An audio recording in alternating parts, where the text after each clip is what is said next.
Sheikh Abdallah Bakasambe yakulembeddemu okusaala Juma eno ku Masjid Rashid esookedde ddala mu mwaka gwa 1447 ogw'Obusiraamu. Ennaku z'omwezi olwaleero ziri 2 omwezi gwa Muharram. Sheikh Abdallah Bakasambe yasoosowaza ennaku zino ez'emizizo eziri mu myezi gino egisooka mu mwaka naddala guno gwa Muharram ng'essira litadde ku lunaku lwa Ashura. Sheikh Abdallah Bakasambe akubiriza abasiraamu okuwaayo akadde eri bamulekwa n'abatalinaako baabwe, okubakwatako ku mukono n'okubayambako eri oyo yenna abaalina obusobozi naddala mu mwezi guno gwa Muharram nga ku lunaku lwa Ashura Allah wakumuteekerateekera ebyengera mu jjana. Singa omuntu akwatako omukolo gwe n'amukwatako mu mutwe gw'abalekwa kubanga Mukama Nabi Muhammadin sallallahu alaihi wasallam yawiirwa gyewatandikanye ng'alebera ekiraamo kino nga kirimu ebigambo bingi. Yali ategeeza okukwatako mu mutwe gw'amulekwa si kumusiimula busiimuuzi, oba olinayo omutwalo ogumuwe, oba olinayo ekiziko okimuwe, oba olina ekintu kyonna ky'osobola okusanyusa nakyo obeereka omusanyusa nakyo. Lwaki Nabi sallallahu alaihi wasallam agamba nti kaana lahu buli akutte mu mutwe gw'amulekwa likulli shaarati, buli kooya akali ku mutwe gw'oyo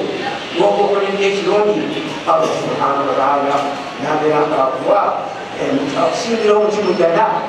omuti ogwo mujana n'omu subhanahu wa ta'ala agenda kubeera ng'akutaddeko ebyokulya ebirungi ebitabajjibwa mu muwendo gwabyo. Sheikh Abdallah Bakasambe era akubiriza abasiraamu okwewaayo okusoma ekitabo ekitukuvu Qur'ani naddala ku lunaku lwa Ashura kubanga omutonzi akubisaamu empeera zaabwe. Singa ate omuntu abeera nga alina munne gwasanze nga mwetaavu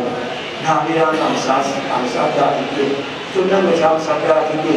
oluusi ne masikiri nga tamaze kumusaba kaana kannaba naddagamba nti abairanga omuntu oyo agabye ekintu kyonna basanga mukkubo nabeera nga alina gwawali sooka badde olw'obukulu bwa Ashura. Nabi sallallahu alaihi wasallam agamba nti waman akrama fihi miskinan, singa mu lunaku lwa Ashura afulamisa n'abeera nga asembiza omuntu yenna omwezi olunaku lwalaba nga alina omwetaavu wamusembeza Mungu subhanahu wa ta'ala yuwassi'u lahu fi qabrihi, Mungu subhanahu wa ta'ala agenda kubeera nga amugaziza kakule olw'okubeera nga awadde ekitiibwa ku lunaku lwa Ashura. Sheikh Abdallah era akubiriza abasiraamu okufa ku batalina mwasirizi naddala abo abeetaavu, abatalina kyakulya, abatalina kyakwambala n'ebirala, nga bino byonna Allah empeera zikuwa zikubisizzaamu singa obisoosowaza naddala ku lunaku lwa Ashura. Kirungi nnyo omuntu okubeera nga osoma kulikwalwaho ebirungi okuva ku nkoni okweyongera waggulu olw'obulungi obunene obuli kusoma kilaasi. Ekigambo kitumanya obulungi Nabi sallallahu alaihi wasallam egati singa omuntu asoma kilaasi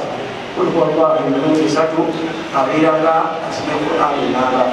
naye ng'osoma kilaasi emirundi 10 kitwalekesekaali nga basatu oba ofunire obulungi bw'Enkalaba ojja kubeera nga ofunire obulungi bunene onobeera nga kikolezo ekyo kubanga olunaku lwa Ashura nga kubeera